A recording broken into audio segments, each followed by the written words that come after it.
आप सबका सबसे पहले तो बहुत शुक्रिया कि आप इस बारिश में यहाँ पर तशरीफ लाए। मेरी आपसे दो गुजारिशात हैं। एक तो खामोशी रखनी है आपने ताकि आपसे बात हो सके, और जो लोग पीछे खड़े हैं बारिश में वो बात सुनने के लिए आए हैं वो बात सुन सके। दूसरा, नारेबाजी आपने तकरीर के इख्तिताम पे करनी है। तकरीर के दौरान आप तवातर ना तोड़िएगा ताकि मैं आपसे बात कर सकूं। तो पीछे वाले लोगों के लिए आपने खामोशी रखनी ताकि उनका आवाज आ सके। थोड़ी सी जगह रखिएगा। देखिए, आज आप सब पाकिस्तान का वो रोशन चेहरा है जिन्होंने मिडिल क्लास के लोग तालीम हासिल की, पाकिस्तान के अंदर एक बेहतर मुल्क का ख्वाब देखा जो वहां पूरा नहीं हुआ क्योंकि 75 साल से उस मुल्क के ऊपर अशराफिया का कब्जा है। अक्सर हमें बताया जाता है कि पीछे यहाँ खामोशी रखें प्लीज उस जगह पर। अक्सर हमें बताया जाता है कि असल जुर्म जो है वो फलां पॉलिटिकल पार्टी ने कर दिया है, असल काम खराब जो है वो फलां लीडर ने कर दिया है, असल काम खराब जो है वो पाकिस्तान की इस्टेब्लिशमेंट ने कर दिया है। इसका कोई एक इदारा, कोई एक शख्स जिम्मेदार नहीं है पिछले 75 सालों का। ये असल में पाकिस्तान की अशराफिया जिम्मेदार है। एलीट कैप्चर्ड है पाकिस्तान। पाकिस्तान की एलीट ने हर जगह पर कब्जा किया हुआ है। वो 200-300 खानदान हैं, उन्हीं के नीचे सियासी पार्टियां हैं। आप लोग जरा एक जगह पर खड़े हो जाइए।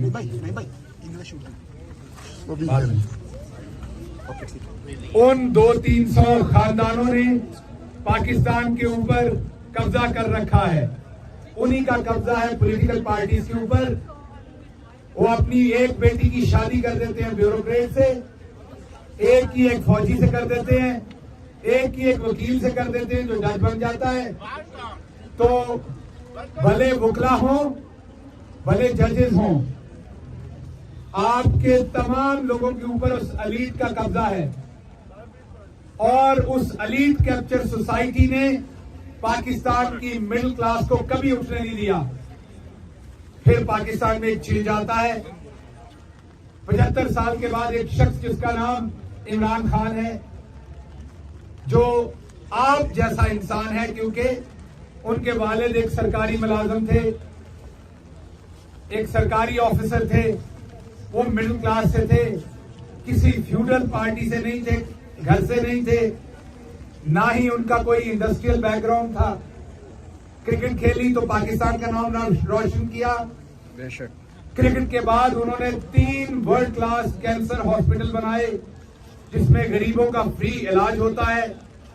2 वर्ल्ड क्लास यूनिवर्सिटीज बनाई जिनमें 90% स्टूडेंट्स जो हैं, एक में 100% और एक में 80 से 90% फ्री ऑफ कॉस्ट पढ़ते हैं। फिर सबसे बड़ा कारनामा, फ्यूडल और इंडस्ट्रियल खानदानों की बनाई हुई 2 पार्टी सिस्टम्स को तोड़ा, तीसरी पार्टी को लेके आए, मिडिल क्लास के लोगों को लाके कैबिनेट में बिठाया। भले वो मुराद सईद हो, भले वो जरताज गुल हो, भले वो शहबाज गिल हो, आप नजर दौड़ाते जाइए, आपको उस कैबिनेट में बेशबहा सानिया निश्तर नजर आएंगी, डॉक्टर फैसल सुल्तान नजर आएंगे। ये वो तब्दीली थी जो इमरान खान ने आपसे वादा किया था। हमारी हुकूमत आई, हुकूमत आती है सितंबर में। अक्सर लोग पूछते हैं एस्टेब्लिशमेंट के साथ फटा कहां से आपका पड़ गया। मैं आपको बताता हूं कहां से पड़ा। हुकूमत आती है सितंबर में, नवाज शरीफ साहब के बाहर जाने का काम शुरू हो जाता है जनवरी फरवरी में, और वो अक्टूबर नवंबर में अगले साल बाहर चले जाते हैं। इसका मतलब है हमारे आने के 3-4 महीने के बाद हमें भेजने का काम शुरू कर दिया गया था। मई में, तकरीबन मई के महीने में, खामोश रहिएगा मैं, मई के महीने में नवाज शरीफ साहब जो है वो उड़ान भरने के लिए तैयार हो चुके थे। तो ये कौन था अरशद शरीफ ने सवाल पूछा था। अब वो सबको पता है वो कौन था। इमरान खान को भेजने का, थोड़ी सी आगे कर, इमरान खान को भेजने का इंतजाम जो था वो 3-4 महीने के बाद ही कर दिया गया था। और पर्पस क्या था, ये इसमें पानी चला जाएगा तो ये बाहर आप थोड़ा सा। तो असल मकसद ये था, ये आवाज आ रही है अभी तक आप लोगों को? असल मकसद ये था कि इमरान खान को निकाला जाए, हर सूरत निकाला जाए। चले अभी मेरा ख्याल इसको ठीक कर देंगे। अब मेरा ख्याल पहले से बेहतर है। अब जरा खामोशी रखिएगा, मैं कोशिश करता हूं ऊंचा बोलने की। सो मकसद इमरान खान को निकालना था और ये आने के चंद महीनों के बाद ही ये काम शुरू कर दिया गया था। और उसके बाद कोरोना ना आता तो हमारी हुकूमत 3-4 महीनों में ही खत्म कर दी जाती। 1 साल दिया जाता, ज्यादा से ज्यादा 2 साल दिए जाते। कोरोना जहां पूरी दुनिया पर आफत बनकर आया, हम पर भी आफत आई। बहन जरा खामोश रहिए प्लीज। हम पर भी आफत आई, लेकिन दूसरी तरफ पाकिस्तानियों को उसी कोरोना ने बचाया, क्योंकि जो बाजवा साहब के अज़ाइम थे वो डिले हो गए। शहबाज शरीफ याद है, मास्क लगा के लैपटॉप के सामने बैठा था लंदन से आके। ये फ्रॉडिया इसीलिए आया था कि इसको वादा किया गया था कि आपको गवर्नमेंट देते हैं, लेकिन कोरोना की वजह से सब तलपट हो गया और अल्लाह ने फिर करम किया। पाकिस्तान की मईशत खान ने टर्न की, आपकी इकोनॉमी 6% पे गई, आपका लार्ज स्केल मैन्युफैक्चरिंग सेक्टर जो है 15% पे ग्रो करता रहा, आपकी एक्सपोर्ट्स गई, आपके रेमिटेंसेस 30 अरब तक पहुंचे पहली दफा, आपकी एक्सपोर्ट्स 30 अरब तक पहली दफा पहुंची और पाकिस्तान ने एक बेहतरी का सफर शुरू किया। लेकिन बाजवा साहब ये सारी बातें पहले से तय कर चुके थे। हालांकि लगातार आखिरी दिन तक उन्होंने मेरी मौजूदगी में इमरान खान को कहा कि ना मैं इमरान खान को बाहर भेजने वालों में हूं और ना ही मैं चाहता हूं कि पाकिस्तान में कंटिन्यूटी ना हो। वो धोखा दे रहे थे। एक तरफ खरीदो फरोख्त को वो शेल्टर कर रहे थे, दूसरी तरफ इमरान खान को धोखा दे रहे थे। पूरा टाइम उन्होंने गलत बयानी की और उसके बाद इमरान खान को हुकूमत से निकाल दिया गया। फिर उसके बाद क्या हुआ, आपने 25 मई को देखा। पाकिस्तान की तारीख में इस तरह से कभी लोगों के घरों के अंदर चादर और चार दीवारी को पामाल नहीं किया गया। शेम। आपको खामोशी रखें प्लीज। पहले आप याद कीजिए बहावलपुर के अंदर उस बिलखती हुई बच्ची को, जिनके घर के अंदर 25 मई को पुलिस गई थी और उस बच्ची के साथ बदतमीजी की, उसकी मां से बदतमीजी की। वहां से ये काम शुरू हुआ था। आपको फैसल याद होगा, हमारा कारकुन जिसको पुल से गिरा के तशद्दुद करके लाहौर में शहीद किया गया था 25 मई को। केपीके के अंदर भी हमारे वर्कर्स को शहीद किया गया था। 25 मई के दिन के बाद से ये फस्तायत कभी ना रुकी। उसके बाद आप याद कीजिए, अगस्त में सबसे पहले मुझे अरेस्ट किया गया, बदतरीन तशद्दुद किया गया। डिमांड एक थी, कप्तान के खिलाफ बयान दूं। डिमांड एक थी, कप्तान के बारे में साबित करूं कि वो हमारी फौज के खिलाफ है। मैं ये बयान दूं कि इमरान खान ने मुझे कहा था कि मैं कोई फौज मुखालिफ बयान दूं। जब मैंने ही बयान नहीं दिया था फौज मुखालिफ, तो इमरान खान मुझे कहां से कहता और क्यों कहते वो? मैं झूठ नहीं बोल सकता था। बदतरीन तशद्दुद था। 40 दिन मुझे जिंदान में रहना पड़ा, जिसमें पहले 16 दिन किसी से मिलने ना दिया गया, तशद्दुद किया गया और उसके बाद मुझे 2 महीने और 27 केसेस की वजह से हॉस्पिटल में रहना पड़ा। ये आज कुछ दोस्त तो मजबूर होकर जा रहे हैं, लेकिन कुछ जरा सी आहट के ऊपर पतली गली से निकल रहे हैं जो कहते थे यहां माथे में गोली मार देना तो नहीं छोड़ूंगा, खामोशी रखिएगा। उन लोगों को ये याद रखना चाहिए कि मैंने ऐसे प्रेशर को 7 से 8 महीने सस्टेन किया, एक दिन नहीं। दर्जनों केसेस भुगते। वैसे तो बहुत लोग अरेस्ट हुए, लेकिन 2 लोगों के ट्रायल चले पाकिस्तान के अंदर। ट्रायल जो मुकदमा होता है, केसेस तो मेरे पे भी 27 के करीब बने होंगे, लेकिन उन केसेस की उतनी आपको तकलीफ नहीं होती जितना ट्रायल चलने की होती, क्योंकि हर हफ्ते आप पेशी पे जाते हैं, हर हफ्ते आपको पेशी से, और आप के ऊपर प्रेशर बिल्ड किया जाता है कि आपको या सजाए मौत दी जाएगी या उम्र कैद दी जाएगी, क्योंकि जो जराइम मेरे ऊपर लगाए थे उनमें ये 2 सजाएं थी। 2 लोगों के ट्रायल चलाए गए, एक इमरान खान का और दूसरा मेरा।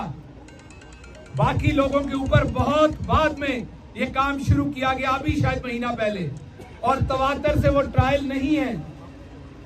तो मैं पहले दिन से निशाना कर लिया गया था, क्योंकि मैं इस अशराफिया के सामने सर झुकाने से इनकार करता था।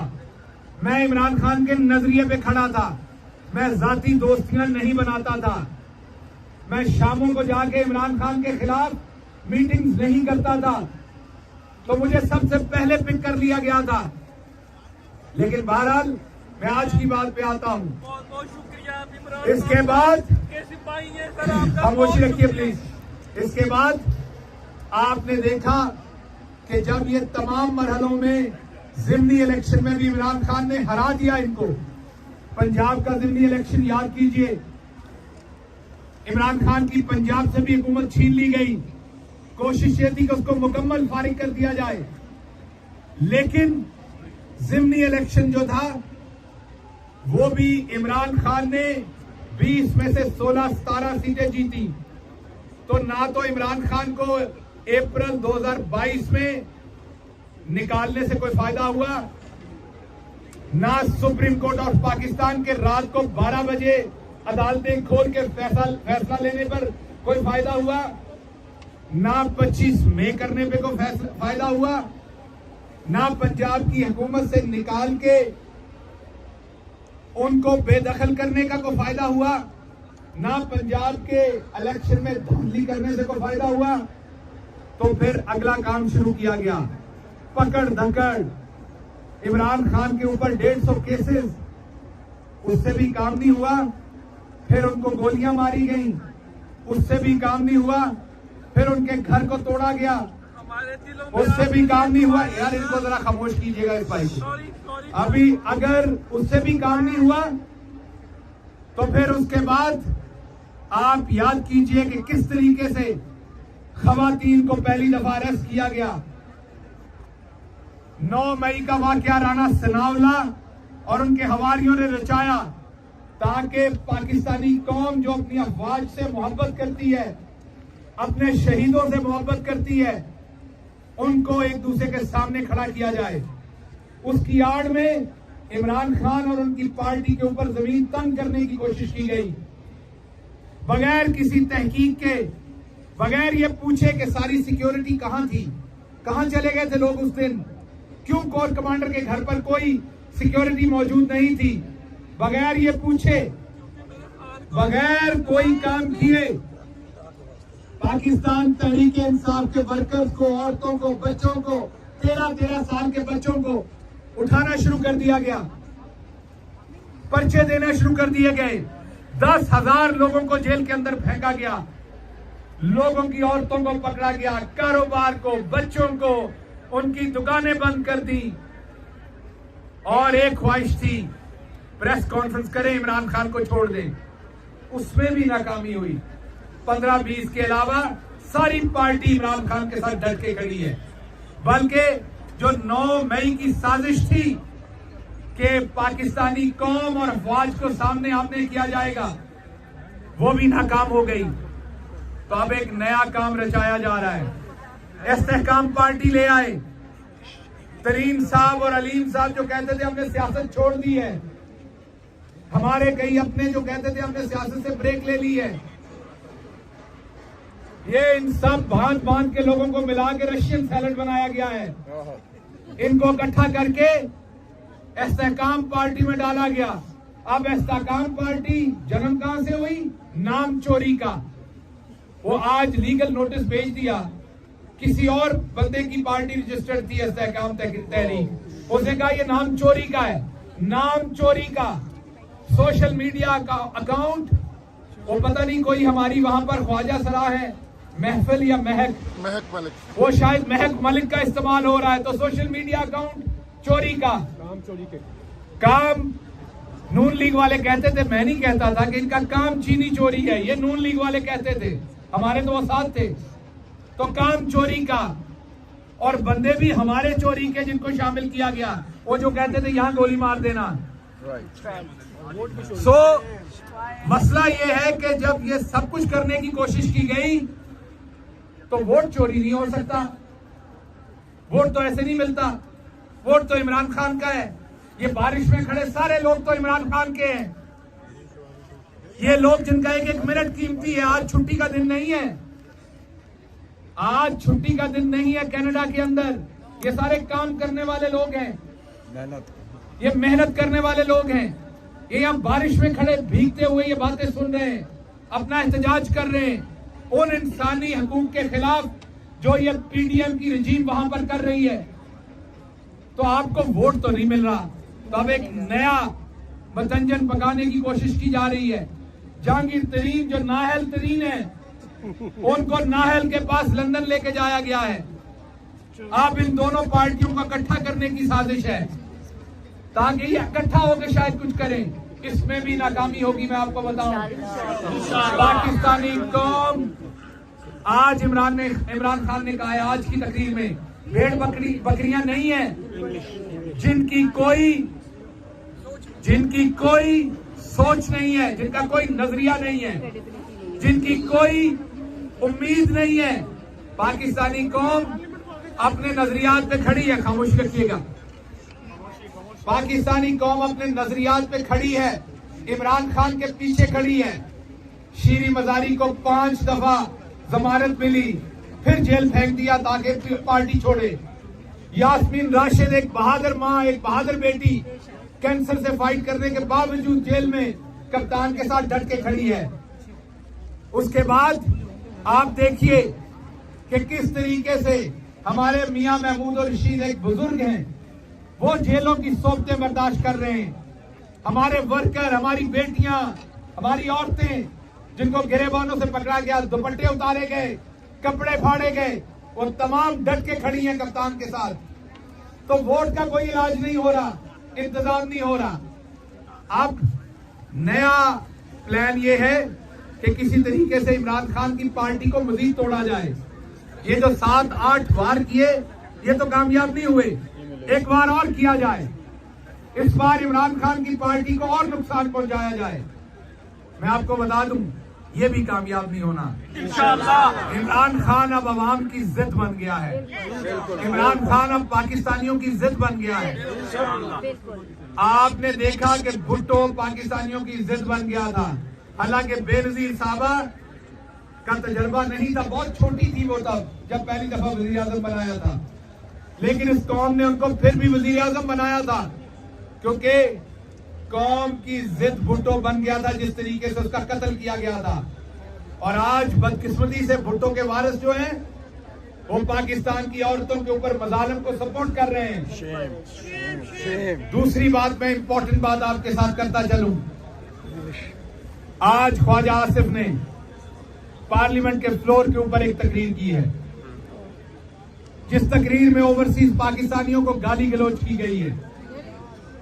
खामोशी से सुनिएगा, मैं आपके सामने चंद बातें रखता हूं। सबसे पहले तो उन्होंने ओवरसीज पाकिस्तानियों को डिवाइड करने की कोशिश की। उन्होंने कहा ओवरसीज पाकिस्तानी सऊदी अरब और यूएई वाले हैं, दूसरे नहीं हैं। हाँ हैं, वो सबसे मुश्किल हालात में हैं। ओवरसीज पाकिस्तानी जो मिडिल ईस्ट में सबसे मुश्किल हालात में, कोई शक नहीं हमारे भाई हैं। तो आप उनके साथ क्या अच्छा सलूक करते हैं? आप उनसे रिटेनर के ऊपर कौन कौन से पैसे नहीं लेते? जो आप वो ठप्पा लगाते पासपोर्ट पे जाते हुए, रिश्वतें लेते हैं उनसे। वो एक फोन एक्स्ट्रा ले आए तो एयरपोर्टों पे आप रिश्वत लेते हैं। उनके सामानों की तलाशी ऐसे लेते हैं जो वो कुछ चोर हो। आप उनसे कौन सा इज्जत से सलूक करते हैं जो आज आप उनको ओन कर रहे थे। सारा केपीके भरा पड़ा है सऊदी अरब में और यूएई के अंदर। वहां पर मुसीबत उनके लिए ये है कि वहां जमहूरियत नहीं है। वो इस तरह से इकट्ठे होकर बात नहीं कर सकते, वरना आपको याद है मदीना में उन्होंने नारे लगाए थे तो उनके पास क्या हुआ था उसके बाद। वरना ख्वाजा साहब आप जाएं तो सही कभी खुशबू लगा के उनके पास। आपको वो पदरा ना कर दे तो आप बताइएगा, वो मजबूर है वहां पर। इन वाले पाकिस्तानियों को आवाज उठाने की, बात करने की आजादी है। इस घटिया आदमी ने आज पार्लियामेंट के फ्लोर पे कहा कि जो कनाडा में रहने वाले पाकिस्तानी, अमेरिका में रहने वाले और दूसरी जगहों पर, वो मुहिब्बे वतन पाकिस्तानी नहीं है। वो यहां पर मरने वालों की लाशें दफनाने आते हैं। और बेशर्म आदमी ने उसके आगे ये कहा ये उनके लिए डिविडेंड है। लानत है तुम्हारी ऐसी सोच पे और तुम्हारी डिविडेंड पे। खामोश रखिएगा जरा। इसने फर्दर और ये कहा कि लाशें दफनाने आते हैं और अपने माँ बाप की प्रॉपर्टी बेच देते हैं, बेच के चले जाते हैं। पहले मुझे ये बताओ, अपने बाप की बेचते हैं? तुम्हारा फूफा नहीं लगता इनका बाप कि बेच के तुम्हें दे दे? बेशर्म आदमी, अपने बाप की प्रॉपर्टी बेचते हैं और तुम्हारे यार मोदी को नहीं बेचते, किसी भाई को पाकिस्तान में ही बेचते हैं।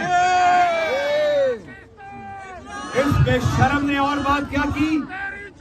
इस बेशर्म ने अगली बात यह की कि ये जो ओवरसीज पाकिस्तानी हैं ये रेमिटेंसेस ना भेजने की धमकी दे रहे हैं। किसी ने ऐसी धमकी नहीं दी, किसी ने नहीं। असल मसला ये है कि आप जिस कमोडिटी में इन्वेस्ट करते हैं, पूरी दुनिया का असूल है, आप उसी कमोडिटी के अंदर, उसी करेंसी के अंदर आप इंटरेस्ट कैलकुलेट करते हैं, आप उसी के अंदर प्रॉफिट को कैलकुलेट करते हैं।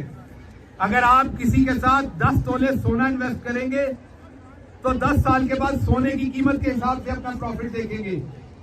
जब ओवरसीज पाकिस्तानी अमेरिकी डॉलर, यूके के पाउंड या कैनेडियन डॉलर के साथ वहां इन्वेस्ट करते हैं तो वो 3 साल बाद, 5 साल बाद वो देखते हैं कि उनको क्या प्रॉफिट हुआ है जब वो कन्वर्ट बैक करते हैं। अब अगर वो 1 लाख अमेरिकी डॉलर इन्वेस्ट करते थे और उनको वो 1.5 करोड़ का प्लॉट मिलता था इमरान खान के जमाने में, जो अगर 3 करोड़ का होता था तो उनको फायदा हो जाता था। अब अगर वो करते हैं तो जो 1.5 करोड़ का प्लॉट है वो 2.5 करोड़ का होता है। डॉलर उतनी देर में 3 का चला जाता है, 300 का। जो उन्होंने 1 लाख डॉलर इन्वेस्ट किया होता है वो $60,000 रह जाता है, 70,000 रह जाता है।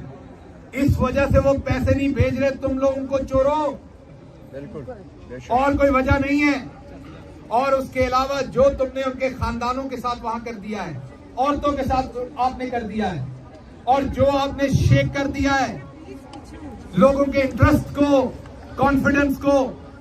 शेल जो पाकिस्तान की दूसरी तीसरी बड़ी कंपनी है ऑयल सेक्टर के अंदर, 25-30 हजार लोगों की डायरेक्ट इनडायरेक्ट एम्प्लॉयमेंट होगी, शायद ज्यादा, वो पाकिस्तान से छोड़ के जा रही है। एक और ऑयल कंपनी भी सुना है छोड़ने जा रही है। सुजुकी बंद है। टोयोटा जो है वो, उन्होंने अपना प्लांट कम से कम प्रोडक्टिविटी पे रखा हुआ है। आपने लोगों की जो पावर लूम्स थी कबाड़ के भाव बेच रहे हैं। प्रॉपर्टी सेक्टर जैम हो गया। लार्ज स्केल मैन्युफैक्चरिंग जो नीचे चली गई, इकोनॉमी जो 6% पे ग्रो कर रही थी वो नीचे चली गई। किसान ज़िबा हो गया। तो बचा क्या है? तो ओवरसीज पाकिस्तानी अपने हक हलाल की कमाई आप चोरों को दे दें, जो आप गालियां देने पर आ गए हैं। तो ये ख्वाजा आसिफ वही चूहा है जो जब मुशर्रफ का मार्शल आया था तो इसने सियासत करने से तौबा कर ली थी। ये भाग गया था हमें पूछना पड़ेगा, पता नहीं इसने नायिका या मोची का कामा लिया था दुबई के अंदर, यूएई के अंदर। ये बताए हमें कि किस चीज का कामा लिया था इसने। और ये वहां पर जाकर उस टाइम खुद ओवरसीज पाकिस्तानी बने थे। कहता है ये ओवरसीज पाकिस्तानी नहीं है। तो वो जो तुम्हारे मामे हसन और हुसैन नवाज बैठे हुए हैं, वो किस मुल्क में बैठे हैं? वो कहते हैं हम पे पाकिस्तान का कानून नाफिज नहीं होता। वो कहां के मुहब्बे वतन है? फिर उन्होंने पासपोर्ट क्यों ले रखे हैं? उन पे वहां का कानून नाफिज होता है, पाकिस्तान का नहीं होता। वो सारा पैसा लूट के तुम्हारा सियासी जो वालिद है, क्योंकि आप लोग ये कहते रहे, मुझे ना आप कहिएगा मैं ये गाली दे रहा हूं, आप ही कहते रहे एक दूसरे को फलां का सियासी वालिद भुट्टो है और फलां का सियासी वालिद जिया है। तो वो जो आप लोगों का सियासी वालिद है वो सारा पैसा ले गया बरतानिया में। कौन बचाएगा पाकिस्तान? इमरान खान, इमरान खान। कौन बचाएगा पाकिस्तान? इमरान खान, इमरान खान। कौन बचाएगा पाकिस्तान? इमरान खान, इमरान खान। कौन बचाएगा पाकिस्तान? इमरान खान, इमरान खान। कौन बचाएगा पाकिस्तान? इमरान खान, इमरान खान। कौन बचाएगा पाकिस्तान? इमरान खान, इमरान खान। तो वो सारा पैसा लूट के लंदन ले गए। और ये वाले पाकिस्तानी खराब हैं जो सब कुछ कमा के वहां लेके जाते हैं।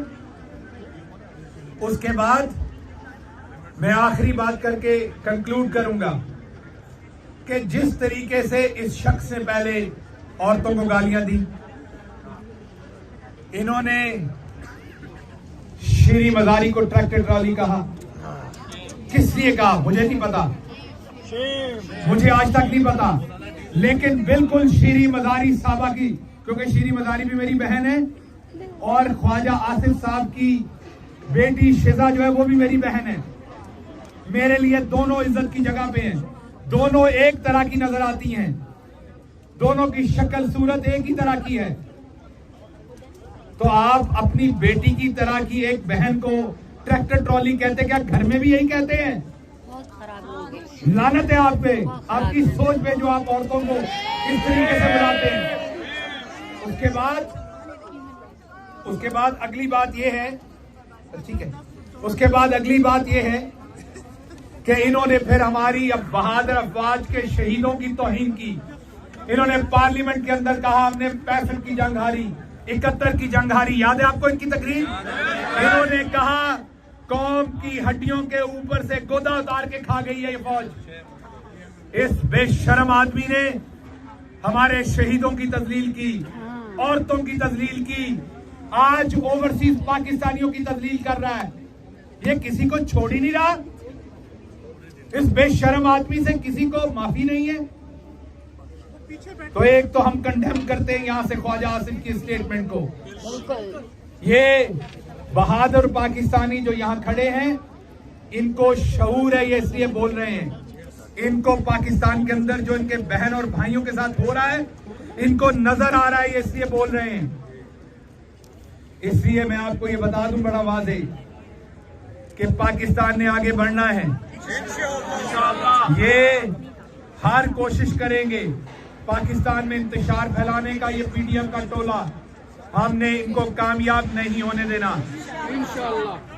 इलेक्शन करवाना पड़ना है, जितना मर्जी कोशिश कर ली जाए, खान माइनस नहीं होगा इंशाल्लाह। खान के सपोर्टर्स उसके साथ खड़े हैं। आखिरी बात मैं बड़े अदब के साथ चीफ जस्टिस ऑफ पाकिस्तान को कहूं कि चीफ जस्टिस साहब, आपको अब उठ के खड़े होना पड़ेगा। आपने रात के 12 बजे अदालतें खोली थी, आपकी अदलिया ने। अगर उस दिन रात के 12 बजे अदालतें ना खुलती तो आज ये सब कुछ ना हो रहा होता।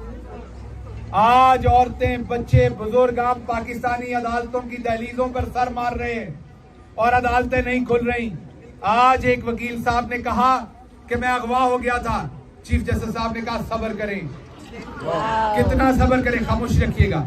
वो फिर भी चीफ जस्टिस हैं, हमें भले उनका फैसला पसंद ना आए, कोई ऐसा जुमला, कोई ऐसी बात नहीं होनी चाहिए जिससे उनकी शान में गुस्ताखी हो। ये इमरान खान की तलकीन है हमें। हमारे वो चीफ जस्टिस है, ना दे इंसाफ, हम फिर भी एहतराम करेंगे। सो चीफ जस्टिस साहब, आपसे गुजारिश है, हमें पता है आप भी सब्र ही कर रहे हैं, इसलिए आप कौम को भी सब्र ही करने को कह रहे हैं। तो अगर हालात इतने मुश्किल हो गए हैं तो दफा करें फिर इस कुर्सी को। आए अवाम में आके खड़े हों, आप भी हकूक की बात करें। आए वकला बार की तरफ चले जाएं बेंच से। मैं आपको दावत देता हूं, बेंच से उतरें, बार में चले जाएं, क्योंकि मायूसी गुनाह है। आप भी एक मुहिब्बे वतन पाकिस्तानी हैं, आप पर भी जिद्दोजहद लाजमी है। तो इसलिए सोचिए कब तक सब्र करना है सबने। उसके बाद मैं आखिर पर आपसे ये कहूंगा कि बिल्कुल मुश्किल वक्त है, बहुत जुल्म हुआ है, लेकिन हिम्मत नहीं आपने हारनी। मैं जिस इमरान खान को जानता हूं, आप जितनी बार उसे गिराएंगे वो तगड़ा होके खड़ा होगा। इमरान तेरे जानसार बेशुमार बेशुमार, इमरान तेरे जानसार बेशुमार बेशुमार, इमरान तेरे जानसार बेशुमार बेशुमार, इमरान तेरे जानसार बेशुमार बेशुमार। मैं आपको ये बता दूं कि इमरान खान को आप बिल्कुल अकेला भी कर देंगे, वो दोबारा अपनी टीम बना लेगा। इमरान खान से आप सारे लोगों से भी प्रेस कॉन्फ्रेंस करा दें, वो दोबारा खड़ा कर देगा पार्टी को। कप्तान को टीम पिक करनी आती है, कप्तान को लड़ना आता है, वो ईमानदार है, वफादार है, गरीब का ख्याल करने वाला है, रब से डरने वाला है। अल्लाह की जात इंशाअल्लाह उसकी मदद करेगी और आप सबने कप्तान के साथ खड़े होना है, आपने पीछे नहीं हटना। अब मैं बात थोड़ी सी इंग्लिश में करूंगा ताकि जो हमारी इंटरनेशनल ह्यूमन राइट्स ऑर्गेनाइजेशंस हैं, सत श्री अकाल, की हालत थोड़ा ठीक हो, तगड़े हो।